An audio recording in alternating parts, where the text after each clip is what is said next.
जय मसीह की दोस्तों। और आज मैं आपके साथ इस एक वचन के द्वारा मैं आपसे बात करूंगा। जो लोग डिप्रेशन में है, जो लोग चिंता में है, जो लोग परेशानी में है, दुख में है, तकलीफ में है, बीमारी में है, कर्जे में है, और ऐसे लोग वो प्रार्थना कर रहे हैं और फिर भी उनके प्रार्थना का जवाब नहीं आ रहा। तो वचन हम आज हमसे क्या कहता है, तो हम देखेंगे लूका का 10वां अध्याय उसका 19 वचन में क्या कहता है। लूका 10 का 19 में लिखा है, देखो मैंने तुम्हें सांपों और बिच्छू को रौंदने का और शत्रु की सारी सामर्थ पर अधिकार दिया है और किसी वस्तु से तुम्हें कुछ हानि ना होगी। तो परमेश्वर ने हमें यहां पर साफ साफ वर्ड में लिखा है कि तुम्हें सांपों और बिच्छुओं पर रौंदने का अधिकार दिया है। अगर आपके प्रार्थना का उत्तर नहीं आ रहा, अगर आप डिप्रेशन में, चिंता में, घमंड, लालच, ईर्ष्या, जलन, व्यभिचार में है, फंसे हैं, एक पवित्र जीवन नहीं जी पा रहे, कर्जे में फंसे हैं, दुख में है, बीमारी में, तो आपको अधिकार के साथ प्रार्थना करना है। आपको कैसी प्रार्थना करनी है? अधिकार के साथ। उन दुष्ट आत्मा से आपको लड़ना है, क्योंकि परमेश्वर का वचन बाइबल में कहता है कि हमारा ये मलयुद्ध लहू और मांस से नहीं, पर उन आत्मिक दुष्ट आत्माओं से जो आकाश में रहती है, जो आकाश में है। हमारा मलयुद्ध उनसे। तो हमें क्या करना है? उनके साथ हमें लड़ना है। हमें सिर्फ प्रार्थना नहीं करनी है कि बस हम चले गए अपने रूम में, प्रार्थना किए कि प्रभु मुझे बीमार से चंगा कर।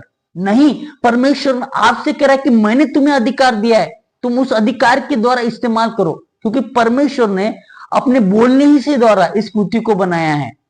बोलने ही से द्वारा, बोलने के द्वारा बनाया है। तो आपको वर्ड को बोलना है, अधिकार के साथ आपको बोलना है। आपको बोलना है कि हे शैतान, हे दुष्ट आत्मा, हे बीमारी की दुष्ट आत्मा, इसी वक्त मैं तुझे बांध देता हूं, तुझे खदेड़ देता हूं, क्योंकि वचन कहता है लूका 10 का 19 में कि मुझे रौंदने का, मुझे तुझ पर जय पाने का अधिकार दिया है।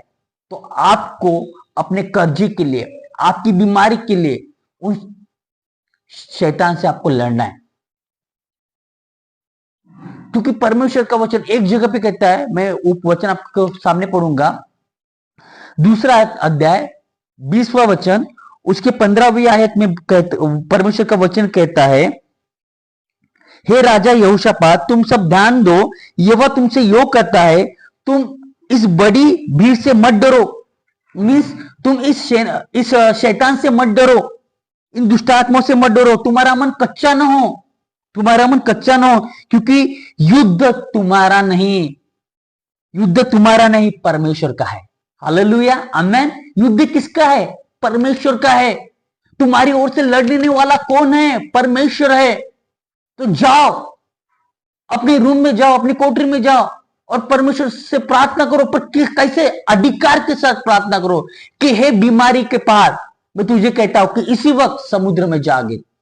हे फाइनेंशियल के पार, मैं इसी वक्त तुझसे कहता हूं कि समुद्र में जा गिर। आपको अधिकार दिया है, उसे कहना है, अपनी बीमारी से कहना है कि समुद्र में जा गिर, अपने कर्जे से कहना है कि समुद्र में जा गिर। आपके जीवन में जो भी पहाड़ है उसको गिराना है, उसको गिराना है।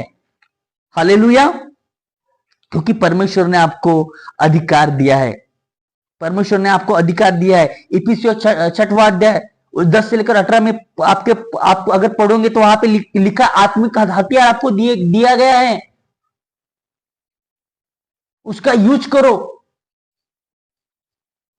तो परमेश्वर आपको विजय करेगा, क्योंकि परमेश्वर ने आपको अधिकार दिया है। आपको लड़ना है मेरे प्रियो। अगर आप नहीं लड़ोगे तो दुष्ट आत्मा, शैतान आपको परेशान करेगा।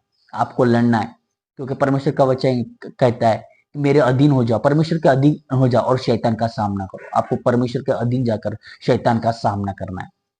परमेश्वर आपको विजय दिलाएगा, आपके फाइनेंशियल पर विजय दिलाएगा, आपकी बीमारी पर आपको विजय करने के लिए, उसकी महिमा के लिए उसने बुलाया, वो अनंत काल के जीवन के लिए आपको बुलाया। तो आपको लड़ना है मेरे प्रिय। आई होप इस वचन के द्वारा आप आशीषित हुए होंगे। परमेश्वर आपको ब्लेस करे। आमेन।